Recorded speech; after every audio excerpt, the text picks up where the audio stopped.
처음 동서를 보던 날이 떠올라요.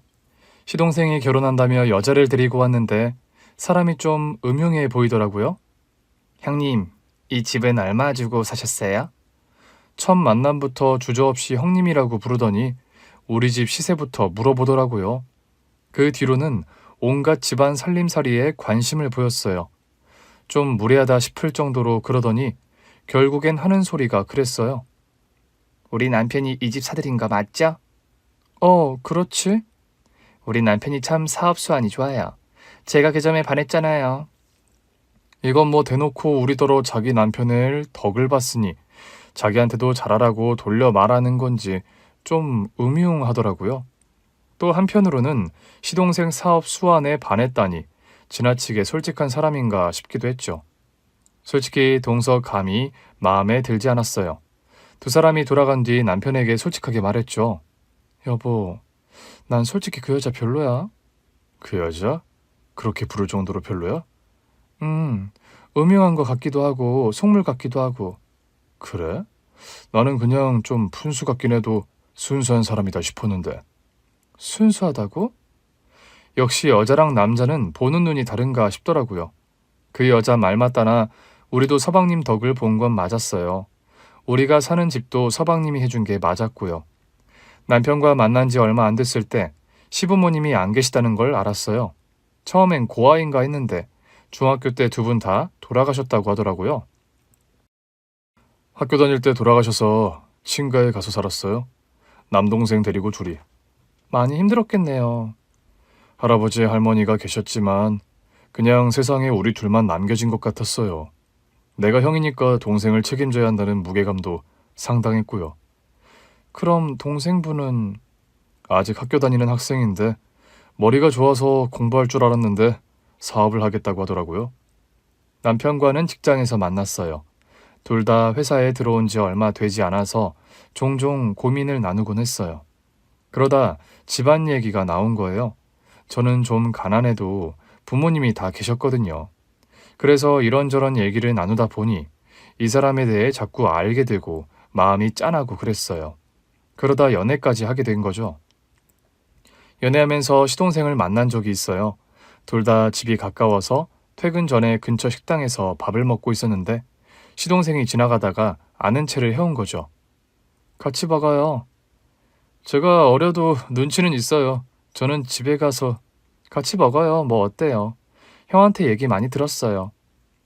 사실 저도 형한테 말씀 많이 들었습니다. 우리 형이 진짜 많이 좋아해요. 임마, 너 조용히 안 해? 시동생까지 만나서 그랬는지 이상하게 우리 둘이 결혼할 것 같다는 느낌이 계속 들더라고요. 그러다가 남자친구에게서 청혼 반지를 받았어요. 아직은 엄청 좋은 건 못 해줘.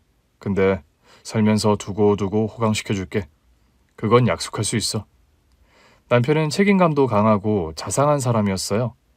우리 아버지가 많이 가부장적이었거든요. 근데 우리 남편은 그런 모습이 전혀 없었어요. 동생과도 친구처럼 의좋게 지내는 모습이 정말 보기 좋더라고요. 행여나 결혼하고 달라지면 어쩌나 했는데 결혼하고도 똑같았어요. 시동생이 아직 미성년자라 데리고 살았는데 꼭 우리 남편 어릴 적을 보는 기분이 들더라고요. 그래서 정말 자식처럼 키웠어요. 솔직히 저도 그런 마음이 들지는 몰랐거든요. 시동생이 자식처럼 느껴진다니 제 친구들도 안 믿더라고요. 시동생은 머리가 정말 좋았어요. 공부도 잘해서 제 생각에도 대학에 갔으면 싶더라고요. 그래서 엄마 같은 마음으로 권했어요. 두레님, 그러지 말고 대학 졸업하고 사업하는 건 어때요? 굳이 대학에 갈 필요가 있을까요? 하고 싶은 사업이 확실한데 학비도 한두 푼 드는 게 아니고요. 학비 때문에 그러는 거면 걱정하지 마세요. 형이랑 제가 어떻게든 할 거니까. 형수님, 저 진심이에요. 굳이 배우고 싶은 것도 없는데 대학 가서 돈 낭비, 시간 낭비하기 싫어요. 아직은 어려서 그게 낭비라고 생각할 수도 있는데 형도 저도 대학에 못 가봤잖아요. 우리는 공부도 그렇게 잘한 게 아니라지만 도련님은 공부를 이렇게 잘하는데 대학도 안 간다고요? 나중에 사업을 하든 뭘 하든 대학에 다닌 건 큰 경험이 될 거예요. 거기서 사람도 많이 만날 수 있고요. 사업이라는 게 뭐예요? 결국 사람 만나는 거잖아요. 대학에서는 더 다양한 사람도 만날 수 있을 거다. 사는데 도움될 인연을 만날 수도 있지 않으냐 그랬더니 결국 생각해보겠다고 하더라고요. 남편한테 이 사실을 말했더니 남편도 잘했다고 했어요. 안 그래도 나도 얘기 한번 더 해보고 싶었는데 근데 당신한테 허락받고 얘기하려고 했지. 학비가 한두 푼 드는 게 아니니까. 누가 형제 아니랄까봐 똑같은 소리를 하네. 학비가 중요해? 우리가 뭐 못 먹고 못 사는 것도 아니고. 보내줄 수 있으면 보내줘야지. 사업하려면 인맥도 많아야 하잖아. 대학 가서 좋은 사람들도 많이 만나면 좋겠어. 남편이 갑자기 저를 꽉 끌어안더라고요. 내가 무슨 복이 이렇게 많아서 당신 같은 아내를 만났을까? 할 수 있는 건 다 해주자고. 아직 우리가 자식이 있는 것도 아니고 지금은 도련님이 우리 자식이야. 결국 도련님도 제 말을 듣더라고요. 형수님, 저 대학 갈게요. 대신 웬만하면 장학금 받고 다닐 수 있게 열심히 할게요. 무리할 거 없어요. 돈 걱정하지 말고 대학만 가요. 지금은 형이랑 나랑 둘이 벌어서 학비 정도는 거뜬히 될 수 있어요. 형수님 감사합니다. 제가 평생 형수님이랑 우리 형 부모님으로 모실게요. 그렇게 거창할 게 뭐 있어요, 식구끼리? 시동생 대학교 입학식 때 남편이 울더라고요. 부모님이 보셨으면 정말 좋아하셨을 거라면서요. 그렇게 시동생은 대학교 4학년 즈음부터 사업을 시작하더니 결국 성공했어요. 목돈이 들어오자마자 한 일이 저희 부부에게 집을 사준 거였고요. 처음엔 저도 남편도 반대했어요. 사업하는 사람이 언제 무슨 일이 생길 줄 알고 이건 그냥 네가 갖고 있다가 필요할 때 써. 형, 그 정도는 다 마련해 놨지. 아직 안 믿기겠지만 나 진짜 돈 많이 벌었어. 그러니 이 정도는 형이랑 형수님한테 당연히 해야 돼. 덕분에 시동생이 동서를 데리고 왔을 때는 꽤 좋은 아파트에 살 수 있었어요. 동서는 평범한 집안 여자였는데 그 정도의 구색은 맞췄다 싶어 다행이었죠. 시동생이 결혼하기 직전에서야 알게 된 건데 시동생이 대학 때 동서를 만났더라고요. 동서가 시동생한테 첫눈에 반해 1년을 쫓아다녔대요. 시동생이 군대 갔을 때도 매일 편지를 보내서 결국 시동생 마음을 차지했더라고요. 남편이 시동생이랑 술 한잔하면서 들은 얘기라기에 제가 남편한테 그랬어요. 얘기를 듣고 제가 남편한테 그랬다니까요. 그건 너무 집착 아니야? 날 안 받아주는 남자한테 3년을 매달린 거잖아. 그만큼 사랑한 거 아닐까? 사랑은 무슨? 우리 도련님 또 괜히 마음 약해서 받아준 거 아니야. 워낙 어릴 때부터 여자한테 관심이 없던 녀석이라. 처음엔 사랑인지 몰랐을 수도 있어. 처음부터 사이 아니면 아닌 거지. 당신은 결혼 허락하고도 재수 씨가 그렇게 싫어? 재수 씨는 무슨? 재수 씨가 될지는 식장에 들어가 봐야 알지. 물론 두 사람은 결국 식장에 들어갔습니다. 그 여자는 제 동서가 됐고요. 분명 내 아들 아니고 시동생인데 자꾸 시어머니 같은 마음으로 동서를 보게 되더라고요. 집에서 살림하겠다는 여자가 영 음식 솜씨도 없고 저래서야 우리 시동생 뒷바라지나 할까 싶었죠. 문제는 동서와 결혼 후 시동생의 사업에 문제가 생겼다는 거예요. 두 사람이 다 상황이 안 좋다고만 하지 정확히 말들을 안 하더라고요. 거기다 엎친 데 덮친 격으로 시동생이 희귀병까지 걸린 겁니다. 잘 되던 사업이 결혼하고 안 되는 것도 희한한데 건강한 사람이 희귀병까지 걸리니 별의별 생각이 다 들었어요. 여보, 아무래도 동서랑 서방님이 잘 안 맞는 거 아닐까? 솔직히 나는 당신이 결혼 반대할 때 이해를 못했는데 일이 이렇게 되고 나니까 여자들은 역시 촉이 좋은 건가 싶기도 해. 잘 되던 사업장이 왜 갑자기 망한 건지도 이해가 안 되고 그렇게 건강하던 애가 희귀병이라니. 혹시 집안에 비슷한 병 걸렸던 식구들은 없고?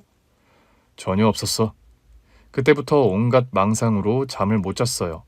혹시 동서가 서방님한테 안 맞는 걸 먹인 건 아닌가 싶고 이러면 안 된다는 걸 알면서도 자꾸 동서를 의심하게 되더라고요. 사실 제가 둘이 결혼했을 때 김치도 담가주고 반찬도 좀 해주고 싶었어요. 그런데 동서가 일절 거절을 하더라고요. 형님, 이제 이 사람도 제가 해주는 거에 익숙해져야지요. 그래도 서방님 잘 드시던 것들이 좀 있어서. 이제는 제가 할게요. 그동안 형님도 고생 많으셨잖아요. 이제는 입 하나 덜어내시고 좀 편하게 지내세요. 마치 저를 위한다는 듯 말했지만 오히려 제 마음은 더 불편했어요. 결혼하고 얼마 안 돼서 집들이를 한다기에 동선에 가서 밥을 먹는데 맛이 하나도 없더라고요. 우리 신랑도 그렇게 밥 잘 먹던 사람이 밥을 다 남기고 시동생은 맛있다면서 열심히 먹긴 하는데 누가 봐도 억지로 먹는 게 보일 정도였죠. 동서가 음식을 정말 못하더라고요. 그래서 제가 집에 가기 전에 동서를 따로 불러서 넌지시 말했거든요. 동서, 결혼 전에 요리해 본 적 없지? 네, 저도 직장에 다녔다 보니. 그래. 근데 이제 집에서 살림한다며. 요리 교실 같은데 좀 다녀보는 건 어때? 형님, 많이 맛없었어요? 그게 간이 잘 안 맞아. 재료 익힌 것도 좀 그렇고. 요리책 보고 한 건데. 요리도 하다 보면 늘어. 근데 서방님이 돈도 잘 벌고 하니까 동서도 요리라도 잘 배워서 맛있는 거 해주면 좋잖아. 네, 형님. 그때 좀 주눅이 든 것 같아서 미안하긴 했는데 솔직히 시어머니 마음이었어요. 시동생이 잘 먹는 반찬 좀 해주겠다니까 한사코 거절하더니 여태 이런 걸 먹였나 싶더라고요. 그 후로 요리 교실을 다니는지 물은 적은 없었어요. 다만 한 번씩 시동생을 보는데 자꾸 말라가더라고요. 그게 이상해서 시동생한테 병원 한번 가보라고 했었거든요. 그런데 그때 검진에서 희귀병 진단을 받은 거예요. 시동생은 역시 형수님이 은인이라면서 덕분에 병을 빨리 찾았다고는 했지만 말 그대로 희귀병이잖아요. 치료 방법이 딱 있는 게 아니더라고요. 그러던 어느 날이었죠. 동서한테 전화가 오더라고요. 형님, 혹시 저희 남편 좋아하던 음식 좀 해주실 수 있으세요? 당연히 해줄 수 있지. 죄송해요, 형님. 수고를 덜어드리고 싶었는데 요즘은 남편 간병하느라 요리할 시간도 없어서요. 그래, 동서가 고생이 많지? 내가 얼른 해서 가져다 줄게. 네, 형님. 근데 목소리에 힘이 하나도 없더라고요. 동서, 혹시 무슨 걱정 있어? 네? 남편이 아프니까요. 혹시 돈 부족해? 네? 어째 느낌이 이상해서 한번 떠봤는데 바로 반응이 오더라고요. 맞구나. 돈 부족한 거. 얼마나 부족한 거야? 형님, 저희가 어떻게 돈까지 빌려요? 식구끼리 왜 안 돼? 그런데 갑자기 동서가 울기 시작하는 겁니다. 사실 친정에도 부탁을 해봤는데 친정도 여윳돈이 없다고 거절하더라고요. 아니, 사위가 아픈데 어떻게 저럴 수 있나 싶고 너무 속이 상하는 거예요. 친정 부모님도 오죽하면 그러시겠어. 그래도요. 형님은 제 목소리만 들어도 아시는데 어떻게 낳아준 부모님이 형님보다 못할 수가 있어요? 나야 서방님 사업장 사정을 잘 아니까. 회사 넘어가고 빚도 많을 거 아니야. 형님, 사실 너무 힘들어요. 하필 이럴 때 우리 신랑까지 저렇게 되고 이제 어떻게 살아야 할지 모르겠어요. 지금은 엎친 데 덮친 격이라서 더 그럴 거야. 일단은 밥 잘 먹고 잘 자야 돼. 그래야 건강이라도 유지하지. 동서까지 아프면 답 없어. 알지? 네, 형님. 감사해요. 자식처럼 키운 시동생은 사업이 망하면서 순식간에 가난해지고 말았어요. 거기다 희귀병까지 걸리면서는 빚은 잔뜩 졌는데 돈만 계속 나가는 상황이 됐죠. 병원비가 부족하다는 동서의 말에 고민 끝에 집 담보로 대출을 받았어요. 병원비가 한두 푼 드는 게 아니라 남편이랑 제가 붓고 있던 적금 정도 깨는 거로는 감당이 안 되더라고요. 그렇게 돈을 빌려주고 한 달쯤 지났을 때였나 동서가 뜬금없는 제안을 해왔어요. 형님, 저랑 큰일 하나 같이 하시면 2억 드릴게요. 이게 다 무슨 소린가 싶었지만 일단 솔깃한 제안이잖아요. 동서를 따라 나선 순간 생각지도 못한 내 인생 초특급 드라마를 쓰기 시작했어요. 물론 처음엔 반신반의했죠.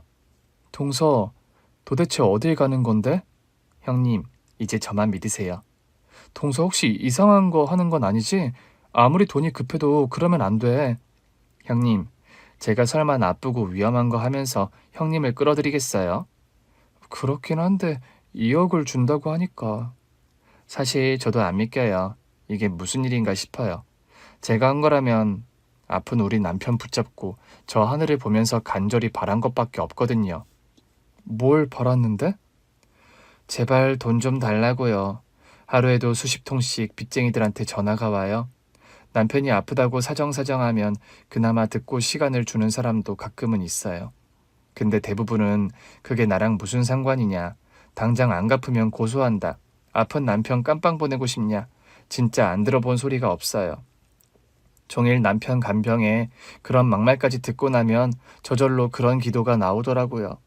제발 돈 좀 주세요. 저 진짜 착하게 살게요. 그러면서요. 막말로 동서가 착하게 안 산 건 또 뭐야. 솔직히 나 처음에 동서가 좀 음흉하고 탐욕적인 사람인 줄 알았어. 제가요? 왜요? 아니 막 우리 집을 보면서 이거 우리 남편이 사준 거 맞죠? 시세가 얼마나 돼요? 이러니까. 어머, 제가 그랬어요? 음, 동서는 기억 안 나? 솔직히 기억 안 나요. 그냥 집이 멋져서 이것저것 물어본 것 같긴 한데 아무 의도 없었어요. 그냥 우리도 나중에는 이런 집으로 이사하자고 해야겠다. 그러면서 봤던 거죠. 우리 신랑이 신혼집 구하는데 돈도 많으면서 큰 평수를 안 구하려고 하더라고요. 그래서 왜 그러느냐 물으니까 사람도 단계가 있는 거라면서 어떻게 형님, 형수님 집보다 큰 집을 사냐고 그러더라고요. 서방님이? 네. 그러면서 아이 낳으면 그때 더 큰 집으로 이사하자고 차근차근 한 단계씩 올라가는 게 맞다고 그러더라고요. 그렇게 치면 우리는 그냥 껑충 10계단을 뛰어올랐네? 형님은 그래도 된대요.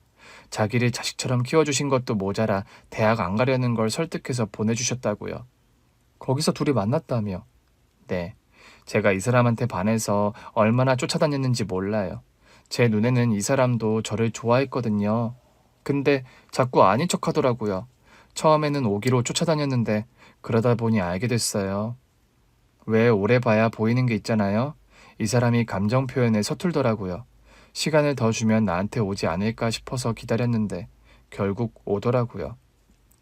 그 얘기를 하는 동서의 뺨이 발그레 하더라고요. 동서는 아직도 서방님이 그렇게 좋아? 좋죠. 저렇게 아파 누워있는 게 차라리 나였으면 좋겠다 싶을 만큼요. 그러니까 내가 이런 동서를 오해했었어. 형님은 사실상 저한테 시어머니잖아요. 아들 장가 보내는 건데 당연히 매의 눈으로 보셨겠죠. 근데 이제 보니 착하디 착한 사람이야. 서방님 회사 망하고 건강까지 나쁜데도 이렇게 곁을 지켜주다니. 이렇게 착한 사람이 어딨겠어. 에이, 제가 뭘요. 근데 내가 섭섭하게 한 건 없었어? 동서한테 요리학원 다니라고 한 거라든지. 솔직히 요리학원에 다녀야 할 실력이 맞았더라고요. 학원에 갔더니 선생님이 저처럼 감이 없는 학생은 처음 본다고 했어요. 정말? 네, 간 자체를 아예 못 보는 사람이라고 하더라고요. 선생님이 오죽 답답했으면 저랑 심화 상담까지 하셨어요. 어쩌다 이렇게 말도 안 되는 미각을 갖게 된 건지 궁금하신 것 같더라고요. 에이, 뭐 영향받은 게 있겠어? 있더라고요. 제가 친정 엄마 음식을 먹고 자랐잖아요. 우리 엄마 음식이 맛이 하나도 없었던 거 있죠. 뭐? 설마. 정말이라니까요. 제가 형님 음식을 먹고 나서야 우리 엄마 음식 솜씨가 얼마나 엉망이었는지를 알게 됐잖아요. 솔직히 대학 다니고 회사 다니면서 바깥 음식도 먹어봤을 거 아니에요. 제 입에는 너무 자극적이다 싶어서 역시 우리 엄마 요리가 최고네 그랬는데 우리 엄마가 건강식이라는 이유로 간을 하나도 안 하는 사람이었더라고요. 그렇게 요리하기 쉽지 않은데? 네. 그래서 그렇게 아무 맛이 안 났었나 봐요. 우리 아버지도 회사 다니실 때는 늘 저녁까지 드시고 들어오셨는데 그 이유를 이제 알았어요. 동서의 말에 한참을 박장대소했어요. 그래도 이 와중에 웃음이 나오네. 웃어도 돼요, 형님. 이제 우리한테는 좋은 일만 있을 거니까. 다 왔어요. 동서가 차를 세우는데 의아했어요. 동서, 우리 여기 왜 온 거야? 왜 왔겠어요? 돈 받으러 왔지. 정말? 동서 혹시... 쉿, 형님. 여기서부터는 아무 말도 하지 말고 들어가자고요. 동서는 제 손을 잡고 건물 안으로 들어갔고 우리는 로또 1등 당첨금을 수령받았어요. 보고 있는데도 믿기지 않더라고요. 동서, 이게 진짜야? 나 꿈꾸고 있는 거 아니지? 형님, 절대 아니에요. 이게 다 현실이에요. 저 로또 1등 당첨됐어요. 아유 참, 그럼 그렇다고 말을 하지. 형님 심장 터질까봐 제가 꾹 참고 온 거예요. 진짜 제 심장이 터지는 줄 알았거든요. 세상에 이게 무슨 일이야. 저도 모르겠어요. 그날도 빚쟁이한테 전화 받고 속이 너무 갑갑해서 잠깐 밖에 나왔는데 로또 판매점이 보이더라고요. 그냥 속는 셈 치고 사보자 싶어서 샀는데 2주 지나서 알았어요. 제가 1등 당첨자라는 거. 동서, 정말 축하해. 형님도 축하드려요. 잠깐, 그럼 설마 이 돈에서 2억을 나한테 준다는 거야? 2억만 드릴 리가요. 형님이 저희 때문에 담보 대출 받으신 것도 바로 갚아드릴 거예요. 우리 빚이랑 2억 주고 동선에 빚 갚고 나면 남는 것도 얼마 없겠다. 2억은 됐어. 그냥 우리 담보 대출 받은 것만 갚아주면 돼. 절대 안 되죠. 저는 형님한테 무조건 2억 드릴 거예요. 그러니까 받아주세요. 내가 무슨 도움이 됐다고. 도움이 왜 안 돼요? 형님 아니었으면 우리 신랑 병원에서 쫓겨날 뻔했어요. 형님이 집 담보 대출까지 받아주신 덕에 저도 버틴 거예요. 그래도 제가 우리 신랑 어머니한테 드리는 선물이에요. 우리 신랑 잘 키워주셔서 감사하고 지금까지도 부모의 사랑으로 저까지 돌봐주셔서 감사해요. 저희가 더 돌봐드리고 잘해야 하는데 자꾸만 짐을 얹어드려서 죄송해요. 그런 소리 마. 부모님이 해주시는 거에 비하면 아무것도 아닐 텐데. 제가 말씀드렸잖아요. 우리 친정 부모님도 이렇게는 못 해주셨다고요. 저한테는 이제 형님이 시어머니 맞아요. 저희 다시 재기해서 평생 효도할 테니까 건강하게 오래오래 사셔야 해요. 그런 생각할 거 없어. 그냥 두 사람만 잘 살면 돼. 정말 기적이 일어났네? 이게 다 무슨 일이야. 그러니까요. 일단 빚부터 갚으려고요. 빚쟁이들 연락받는 거 이제 끝이에요. 축하해. 정말 고생 많았어. 나는 웬만한 사정은 다 알고 있다고 생각했는데 내가 모르는 고생이 더 많았네. 형님은 모르셨으면 했어요. 그것까지 알면 가뜩이나 우리 때문에 잠도 못 주무시는 형님, 식사도 못 하실까 봐요. 내가 잠 못 자는 건 어떻게 알았어? 아주버님이 알려주셨어요. 힘내라고. 형님도 잠도 못 자면서 걱정한다고. 그러니 저라도 끼니 잘 챙겨 먹고 잘 자라고. 형님이랑 똑같은 말씀을 하시더라고요. 부부는 일심동체라더니 하여튼 우리 남편도 못 말려. 동서는 그 자리에 바로 우리가 담보대출받은 금액과 추가로 2억을 이체해줬어요. 처음엔 실감이 안 났는데 집에 와서 통장 내역을 보는 순간 안도감이 밀려오더라고요. 남편에게 보여줬더니 눈이 휘둥그레지더라고요. 아니 여보, 이게 무슨 돈이야? 아까 동서가 자기랑 같이 큰일 하나 같이 해주면 2억을 주겠다고 하더라고. 뭐? 도대체 무슨 일을 하고 온 거야? 진짜 2억이 들어왔잖아. 궁금해? 당연히 궁금하지. 혹시 이상한 일 한 거야? 설마 아니지? 보통 일은 아니었지. 조조야는 남편을 살짝 놀려줄까 했는데 이미 얼굴이 백지장이 됐더라고요. 여보, 당장 이 돈 돌려줘. 아무래도 느낌이 좀 이상해. 어떻게 이상한데? 도대체 둘이 무슨 일을 한 거야? 그래, 뭐 나도 알아. 내 동생 병원비도 많이 들고 우리가 집 담보 대출 받아준 거로는 한동안 버티는 정도겠지.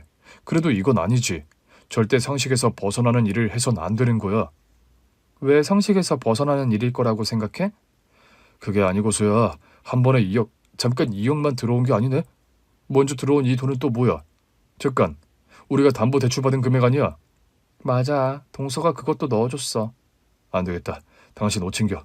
재수 씨 좀 만나러 가야겠어. 아, 왜? 돈 생긴 게 싫어? 당신 갑자기 왜 이래? 우리가 언제 돈 욕심을 내며 살았다고. 대출 받은 것 때문에 마음이 초조해진 모양인데 천천히 갚으면 돼. 여보, 진정해. 이 돈 상식적이진 않지만 이상한 돈은 아니야. 뭐? 상식적이지 않다고? 그럼 안 되지.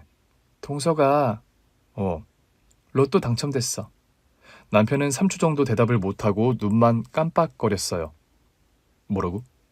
로또. 처음엔 당황하던 남편이 점점 어이가 없다는 듯 기가 차하더니 한숨을 내쉬더라고요. 당신 지금 장난해? 내가 의심하니까 이제 둘러댈 게 없어서 로또? 나도 처음엔 못 믿었어. 근데 내 눈으로 직접 봤다니까? 같이 로또 번호라도 맞춰봤다는 거야? 당첨금 받으러 같이 갔다 왔어. 동서가 큰일 하나 같이 하자고 한 게 그거였어. 지금 그게 진짜라는 거야? 진짜야. 나도 처음엔 안 믿겠어. 근데 이 통장 내역을 보니까 진짜 실감나네. 1등? 응, 1등.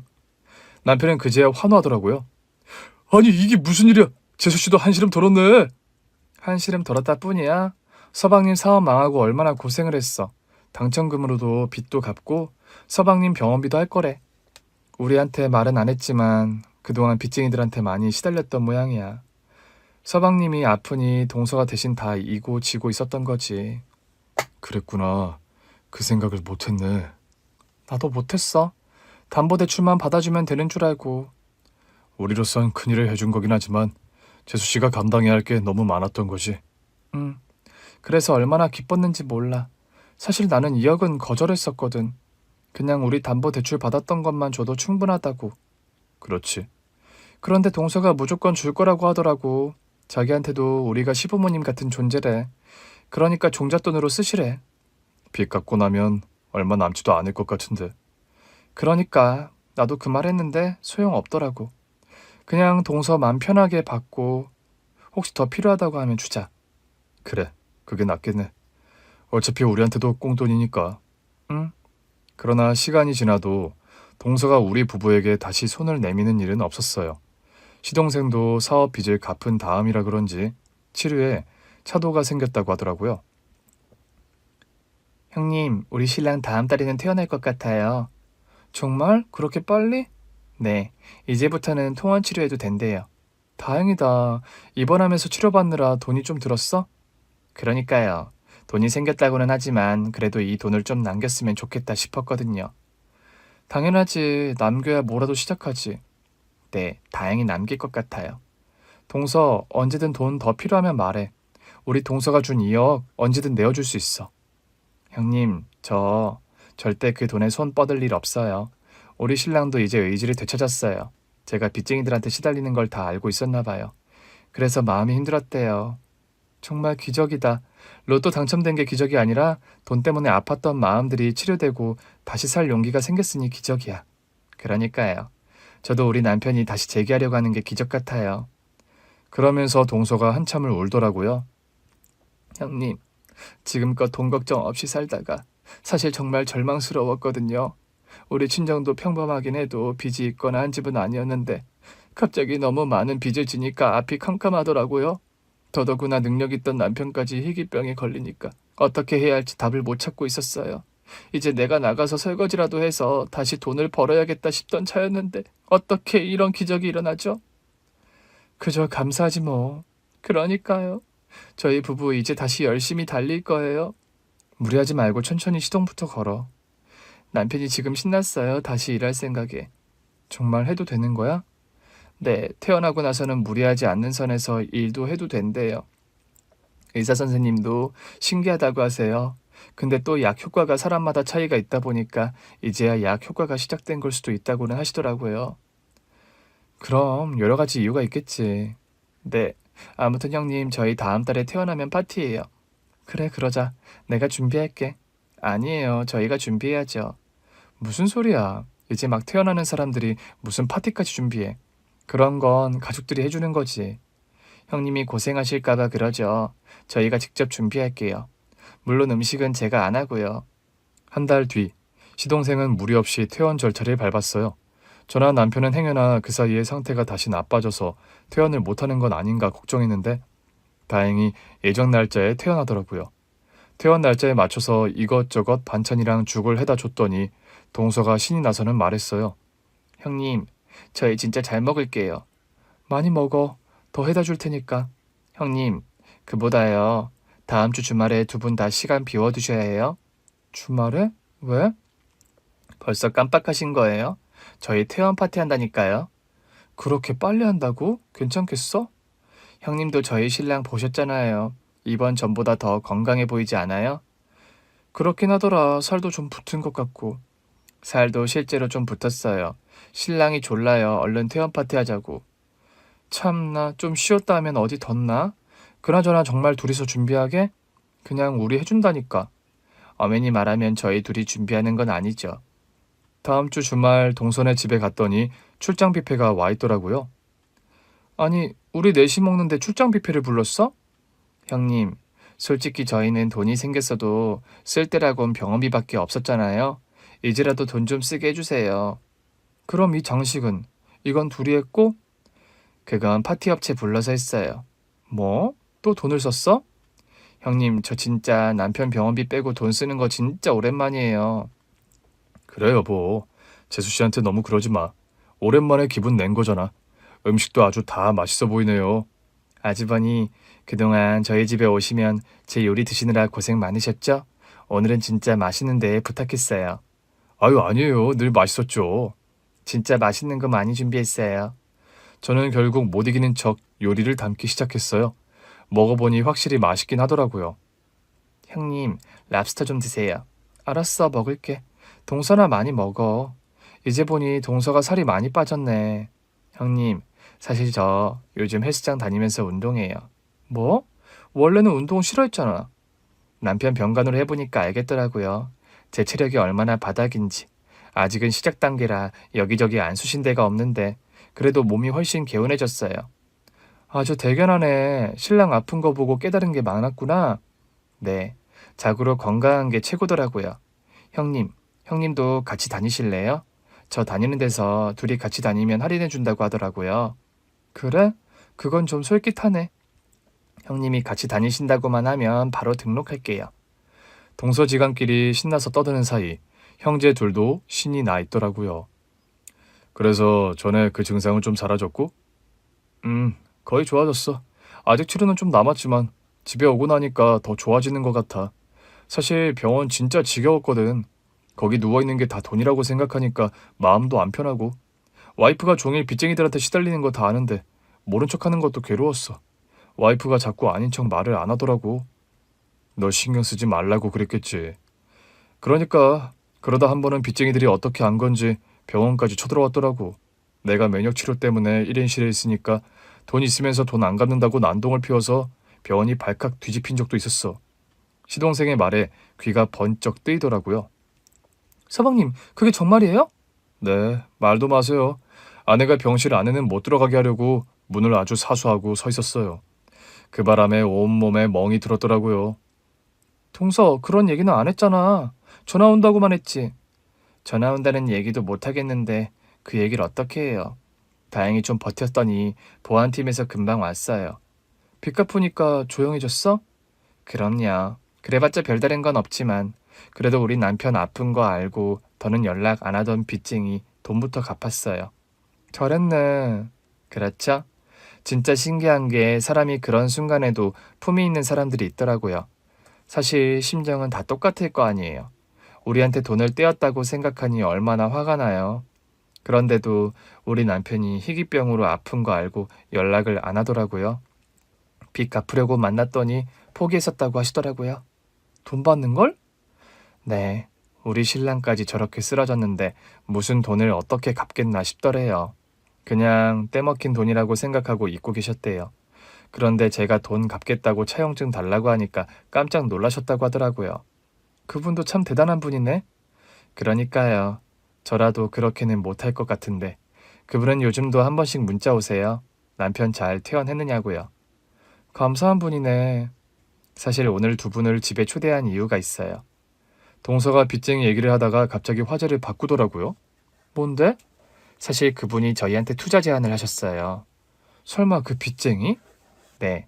우리 남편 병에 차도가 있다는 거 알고 좋은 아이템 있으면 들고 와보라고 하시더라고요. 원래도 투자하는 분이신데 이번에 저희 보고 많이 놀랐대요. 그렇게 독촉 안 하는 빚쟁이 돈을 가장 먼저 갚으러 왔다는 게 신기하다고 하시더라고요. 보통은 더 독촉하고 못 살게 구는 사람 돈을 먼저 갚는 법이라면서요. 그분이 동서랑 서방님을 좋게 보셨구나? 네. 그래서 사실 우리 신랑이 병상에서도 사업 구상을 계속하고 있었더라고요. 사업으로 망했지만 결국 사업으로 다시 일어서는 수밖에 없다고 생각했대요. 자기는 희귀병이 발병된 이상 몸을 쓰는 일은 못할 것 같고, 그럼 아내인 제가 남편 대신 열심히 뛰어야 한다는 거잖아요. 근데 그것도 싫었대요. 어떻게든 자기 능력으로 다시 재기하고 싶었다고 하더라고요. 당연하지. 왜 전에 기억나? 내가 병원 갔을 때 내가 동서한테 집에 가서 좀 쉬다 오라고 한 날. 아, 기억하죠. 쉬고 오라고 하셨는데 가서 씻고 옷만 갈아입고 바로 왔잖아요. 하여튼 못 말려. 아무튼 그날 말이야. 서방님이 울면서 그러더라고. 동서 호강시켜줘야 하는데 몸이 이래서 너무 속상하다고. 몸만 건강하면 빚이야 돈 벌어서 갚으면 되는 건데 지금은 그것도 장담을 못하니까 너무 힘들다는 거야. 시간 지나면 괜찮아질 거라고 아무리 위로해도 위로가 안 되는 눈치더라고요. 형수님 그걸 기억하세요? 기억하죠. 우리 서방님 언제나 자신감 넘치고 능력 있는 사람이었는데 사업 망했지, 빚쟁이들 때문에 와이프는 고생하고 있지. 그 속이 속이었겠어요? 우리 와이프가 진짜 고생 많았죠. 그래서 전 이번 사업 아이템은 안정적으로 성공시킬 자신 있어요. 그런 아이템으로 개발했고요. 투자자한테는 갔다 온 거예요? 그럼요. 투자하겠다고 하시더라고요. 어머, 정말요? 형님, 정말이에요. 아니, 이거야말로 정말 경사네. 회사 부도난 지 얼마나 됐다고 벌써 재기에 성공한다고? 형, 솔직히 성공한 건 아니지. 이제 시작이지. 어쨌든 투자자가 투자 가치가 있다고 판단한 거잖아. 그래서 투자 제안을 정식으로 받긴 했는데. 그런데 시동생이 갑자기 말끝을 흐리는 겁니다. 서방님 왜 그러세요? 그게요. 지난번에 당첨금 받고 남은 게 있잖아요. 그 정도로 시작해볼까 싶기도 해요. 아니 왜? 그 돈 아끼고 투자받아서 하는 게 더 좋은 거 아니야? 그렇게 생각할 수도 있겠지? 근데 이번에는 의미를 담아서 우리 가족의 성공으로 만들고 싶어. 그게 무슨 소리야? 형, 형수님, 두 분이 가진 2억이요. 전액은 아니어도 일부라도 투자하실 계획 있으세요? 그러면서 동서가 미리 준비했다는 듯 사업 계획서를 주더라고요. 형이랑 형수님이 얼마라도 투자해주면 우리가 사업 성공시켜서 몇 배로 불려줄게. 우리더러 투자하라고? 응. 이왕이면 이번 사업은 시작부터 남 좋은 일 말고 우리 가족 좋은 일로 시작하고 싶어서. 우리야 뭐 2억은 언제든 너희가 필요하면 줄 생각이었어. 그러니까 투자 개념도 아닌 건데. 무조건 투자야. 내가 몇 배로 불려서 형이랑 형수님한테 몇 배로 돌려줄 거야. 그러니까 가능한 금액만큼만 투자해. 나중에 성장까지 하면 그때는 두 분 다 우리 회사 주주가 되는 거예요. 정말 우리가 가진 정도만 투자해도 괜찮아요? 그럼요, 충분해요. 저는 남편을 받고 남편도 저를 보고 있었어요.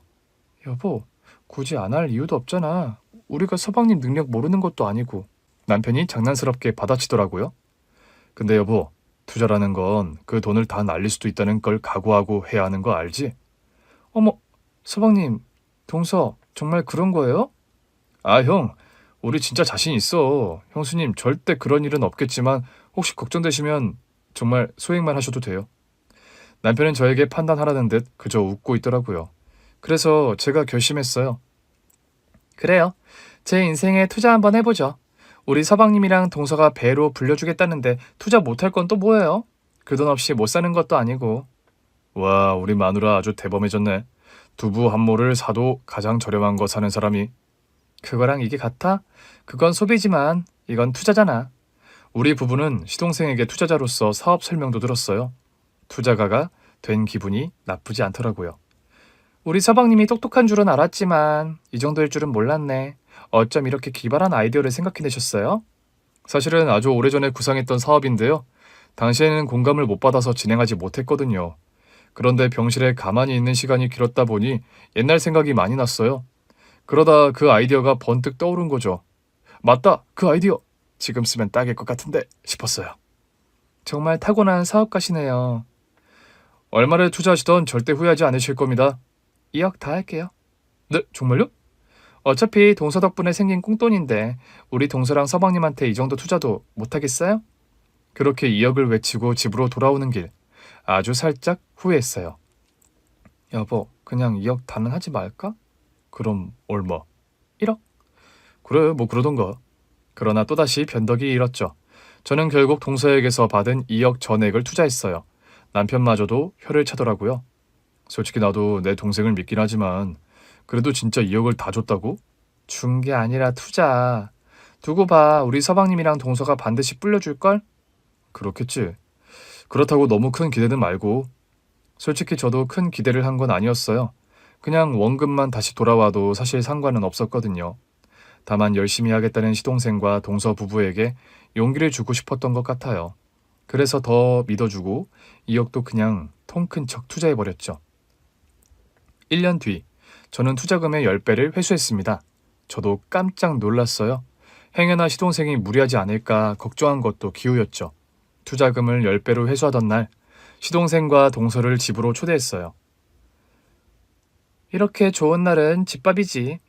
형님, 이게 다 뭐예요? 보쌈, 갈비, 잡채. 세상에 뭘 이렇게 많이 하셨어요. 투자금을 10배로 불려주신 귀한 분들인데 어떻게 대접을 하네. 아유, 고생하셨겠다. 맛있게 먹을게요. 저희도 10배로 돌려드릴 수 있어서 좋아요. 곧 상장하니까 지분도 드릴게요. 서방님, 저는 서방님이 이렇게 건강해진 것만으로도 정말 좋아요. 투자금 불려드린 것도 좋긴 하시죠? 말해 뭐해요. 그건 덤이죠. 함께 저녁을 먹으며 이런저런 이야기를 많이 나눴어요. 1년 전에 회사 시작하는 거 볼 때만 해도 솔직히 이렇게 빨리 투자금을 회수할 줄은 몰랐어요. 늘 잘 될 거라고 응원해 주셨잖아요. 저희는 형수님 응원 덕분에 더 열심히 했는데요. 그랬다니 다행이네요. 하여튼 서방님도 참 타고난 일꾼인가 봐요. 일을 다시 하니까 오히려 더 건강해진 것 같아요. 정말 그래요. 병원에만 있을 때는 뭘 해도 재미없고 기운도 안 나더니 다시 세상에 딱 던져지니까 물 만난 물고기가 된 것 같더라고요. 동서도 고생 많았지. 서방님 옆에 딱 붙어서 모든 걸 다 도왔잖아. 형님, 저도 일이 더 체질에 맞는 것 같아요. 요리학원을 아무리 다녀도 음식 솜씨가 안 늘더니 일은 하는 대로 늘더라고요. 그래, 동서는 이제 서방님 옆에 딱 붙어서 사업 파트너로 살 운명이야. 덕분에 서방님도 건강해지고 동서도 재밌고 나는 보기만 좋다. 형님이 많이 도와주셨잖아요. 반찬도 늘 해주시고. 그게 뭐 어려워? 이제 용돈 좀 받아주세요. 우리가 뭐 은퇴한 것도 아닌데 무슨 용돈? 저희한테는 부모님이시잖아요. 그러니까 반찬도 그냥 해주는 거지. 어디 반찬집 와서 돈 주고 반찬 사 먹는 거야? 살림이 보통 힘든 게 아니잖아요. 그러니까 용돈이라도 드리고 싶은 거죠. 됐다니까. 한 번만 더 물어보면 나 진짜 화낸다. 이미 화내고 계시잖아요. 알겠어요. 지금 해주시는 거 다 차곡차곡 쌓아놨다가 꼭 드릴 거예요. 누가 들으면 동서가 지금은 아무것도 안 하는 줄 알겠다. 지금도 툭하면 비싼 과일에 한우에 명품에 그만 보내라고 해도 계속 보내잖아. 안 그래도요. 얼마 전에 거래처 사람들이랑 한우 먹은 식당이 있는데 너무 맛있더라고요. 맞아요. 곧 형 생일이니까 다 같이 외식해요. 그런 건 무조건 좋죠. 화기애애한 분위기 속에서 갑자기 동서가 만감이 교차하는 얼굴로 한숨을 내쉬더라고요. 동서 왜 그래? 형님, 오늘이 어떤 날인 줄 아세요? 오늘? 아, 그날? 네. 여자들끼리 그러고 있으니 남자들이 어리둥절한 얼굴로 우리를 보더라고요. 무슨 날인데? 무슨 날? 하여튼 우리 집 남자들은 섬세함이 없어. 그렇지, 동서? 그러니까요. 1년 전 오늘이 어떤 날인지를 기억 못한다고? 우리한테 얼마나 중요한 날이었는데. 동서의 타박에 시동생이 그제야 손뼉을 치더라고요.